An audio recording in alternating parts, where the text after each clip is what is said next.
Nikhil Ken. We're going to be talking about Hermitian distance, distance degree, and couple in tensor stress. Okay, thank you, Sami, for the introduction, and thank you for the organizers for this opportunity.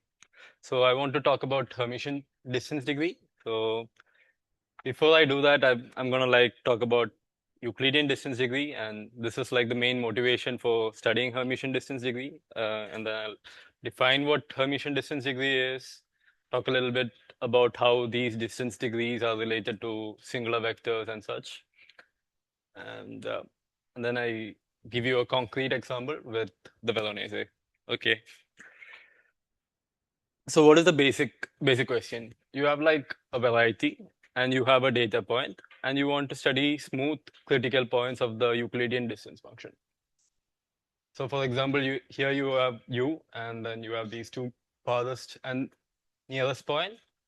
And this is like algebraically characterized by this condition that u minus x is orthogonal to the tangent space. That's exactly what is happening here.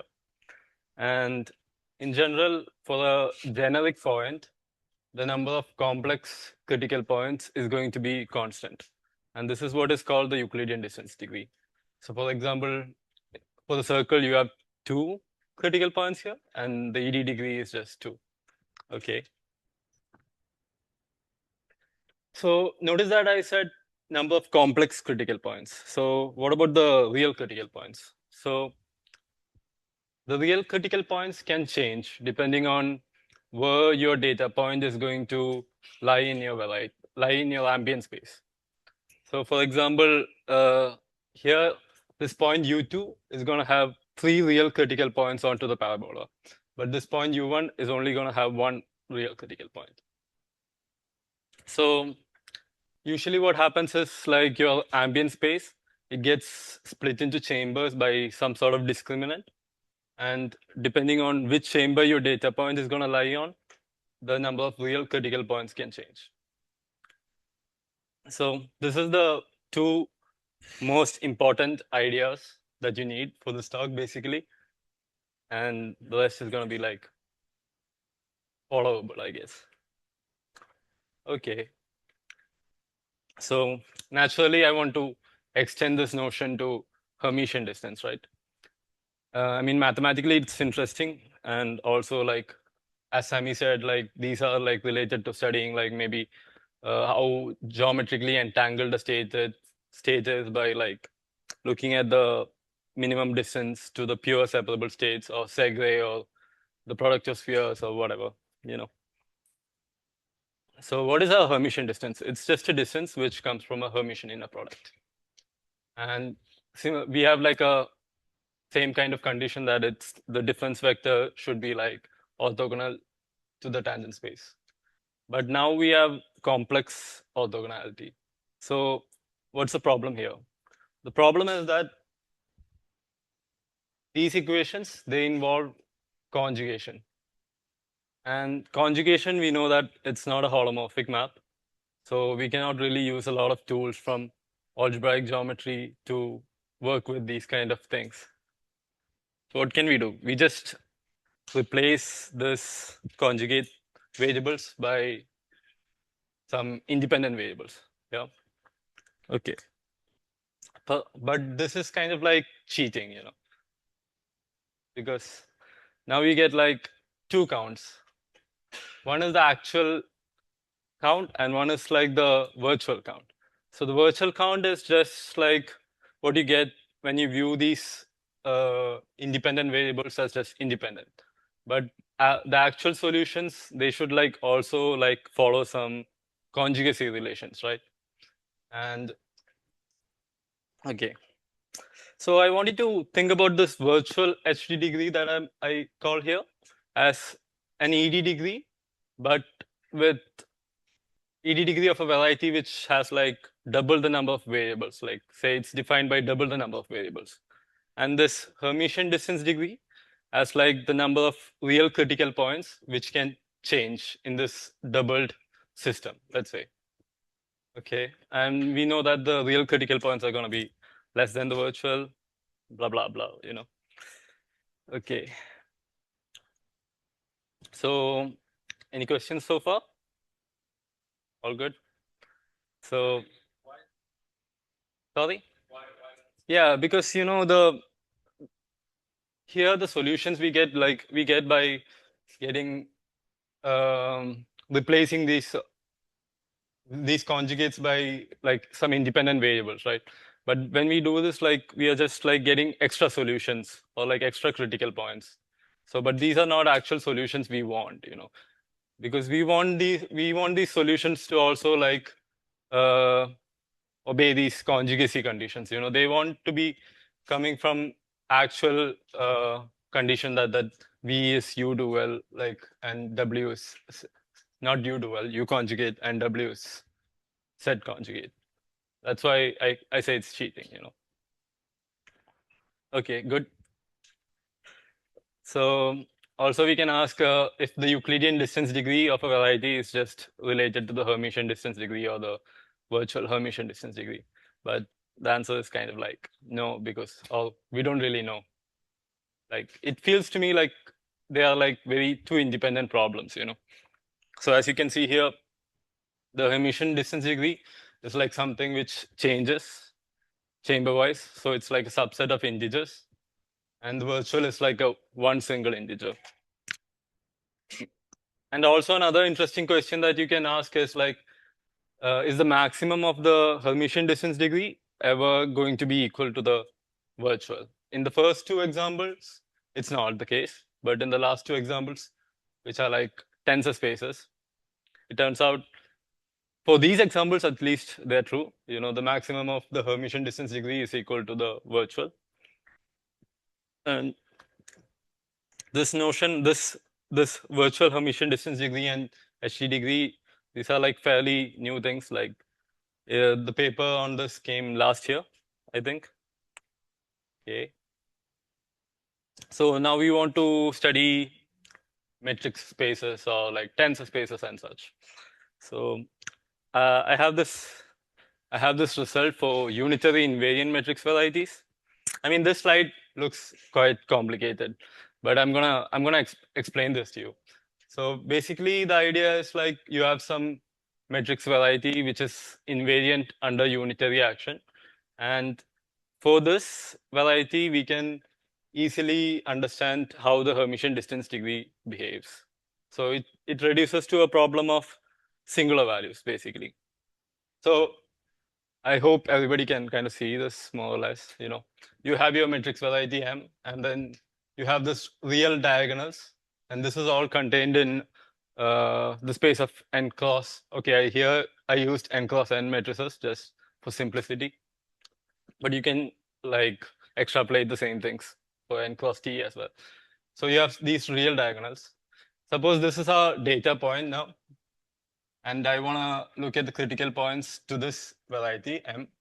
It's the same as looking at a data point here and looking at this intersection of this matrix variety with the real diagonals. So this is the variety I call S. So here when I say RED, what I mean is just the real critical points which can change. So again, if you have a data point, it can admit a singular value decomposition because it's just a matrix. And this sigma is going to live in this space of real diagonals, right? So this sigma will have this. So we look at this critical points of sigma in this intersection of M and this real diagonals. So suppose it's D, then the critical point of this data point is just given by the same unitary matrix getting multiplied by left and right. So there's like this sort of correspondence between these critical points and these critical points. So that's what this theorem is basically saying.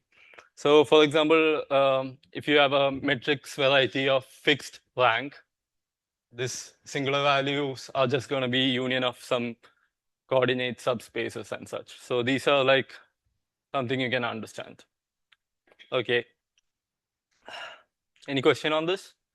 Otto? Good. Okay. So let's move on to like higher order cases. What happens in the cases of tensors, right? So let's start with the segue.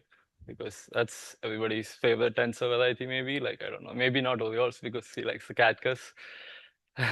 And so in the case of Segre, we have this the criticality conditions. These are the equations which give the ED criticality conditions. So what I mean by this equation is, like, if you have this x1 up to xd being a critical point, then the data point or the data tensor we take, it's gonna, like, if you delete the first index and then if you plug in the rest of the vectors to the tensor, it's gonna split out a vector which is gonna be parallel to the original vector we deleted. So for example, this is one of the equations which come, like one of the three equations are gonna come in the case of 2 times 2 times 2 cases, 2 times 2 times 2 tensors. There's gonna be three equations like this. So I deleted the first index, which was x. So I relabeled x1 to be x, x2 to be y, and x3 to be z, basically here. And you get a vector which is like parallel to the original thing. Okay. So now also we can ask, what if our data point is symmetric? And what if our critical points are also symmetric? So this becomes a much smaller problem. So it just becomes a system of just one polynomial system, basically. So here, in this case, what's happening is, let me go back. So in this case, what is happening is, like, you get three maps like this. This is the first map. These are just maps from P1 cross P1 to P1. And these critical points, they are just the intersection of these three graphs, basically. P1, like these kind of three maps. And here we just have one map, which is like going from P1 to P1. Okay. Also, these kind of equations, they give like a lot of closed forms we can like actually do. And this was computed by a lot of people like Ottaviani, Strumfels, Jan Reisman, and so on. So we want to do something similar in the case of virtual as well, right? So the Hermitian singular vector tuples, it's relatively the same. The equations are almost the same. You just have some conjugacies here, and it's kind of the same, and we can compute it, like, for the Veronese at least. For the Segre, it's still open. For the Veronese, because the system is like much simpler, you can actually compute it.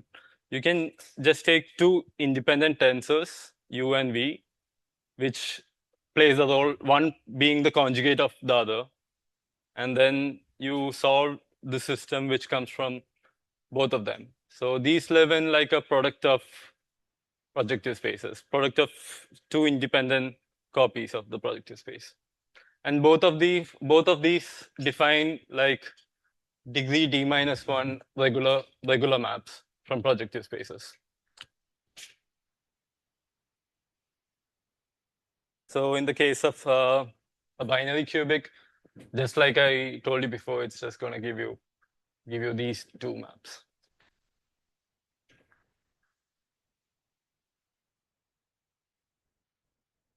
Okay. So this is like just equivalent to a fixed point computation. You just compose these maps, and then they give you another regular map. And this is gonna have degree d-1 the whole square. And then you get, like, if you go through a book of intersection theory, you can actually find the exact count for the number of fixed points of such maps, and you get the virtual. Okay.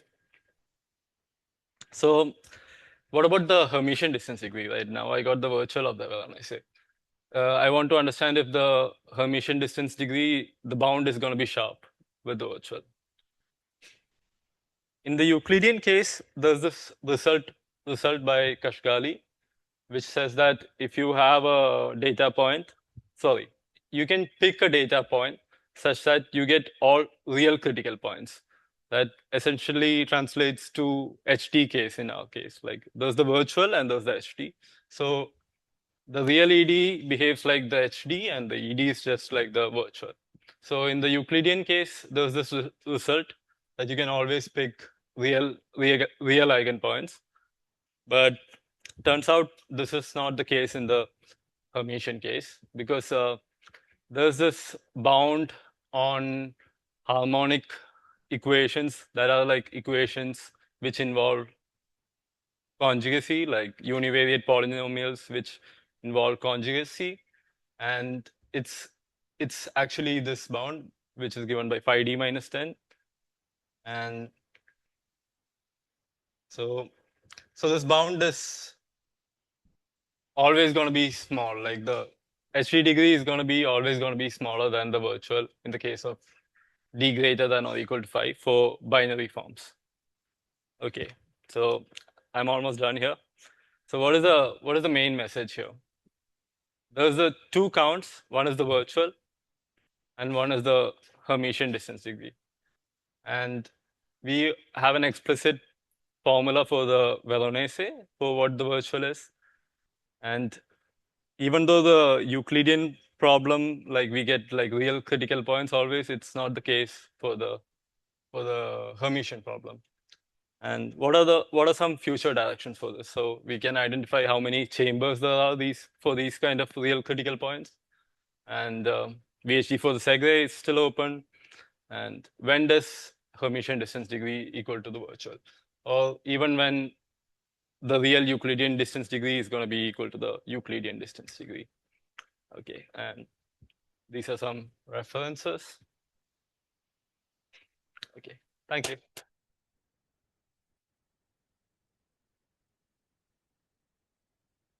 Thank you. Do you have any questions for you?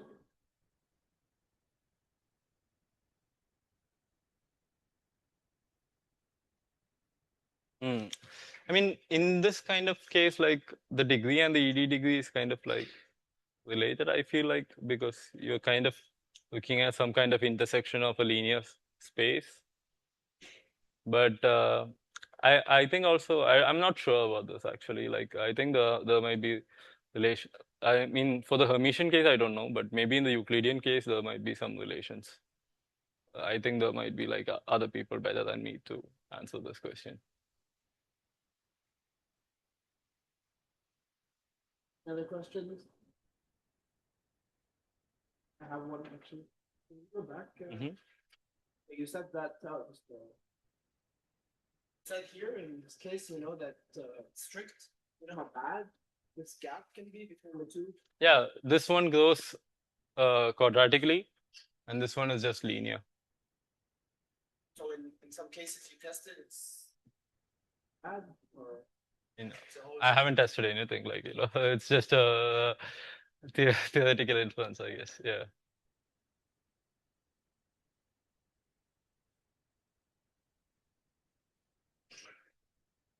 In the case of matrices for fixed rank, the Hermitian distance degree, the virtual, and the ED is like the same almost. Yeah, it's the same for the cases of fixed rank. And for unitary invariant matrix varieties, we have this result. It's governed by these singular values. Yeah. Sorry? Sorry? For the for the fixed rank ones, yeah, like if you give me some unitary invariant matrix variety, then you can actually compute it because this, for example, in the case of fixed rank, it's just going to be like union of these. This S is going to be like some union of coordinate subspaces, and then you can just pick combinatorially like how much you want. Like, sorry? Yeah, exactly.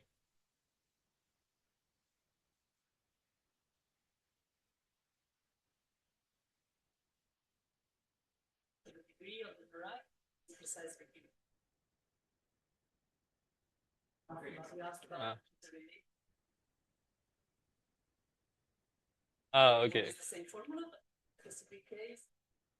E is the degree of the curve. Some computer.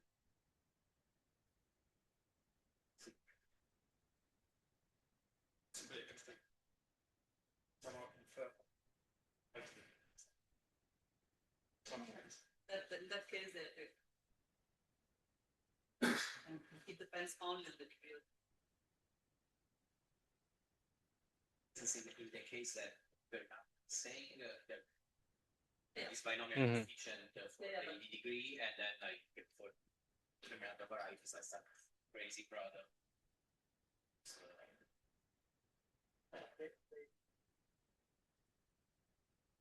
So there is nothing. so Depends on. and some some the degree.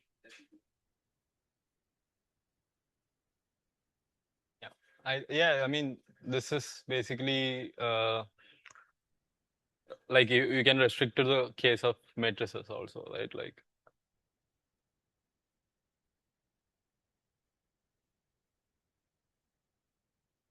any other questions?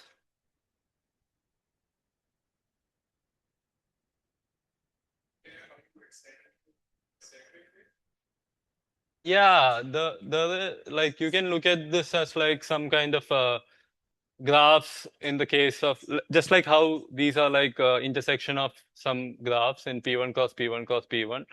It should be some intersection of something, but there's going to be like some kind of these define like rational maps. So it doesn't define like it doesn't work.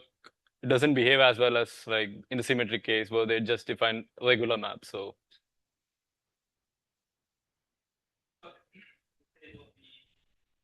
Mm-hmm.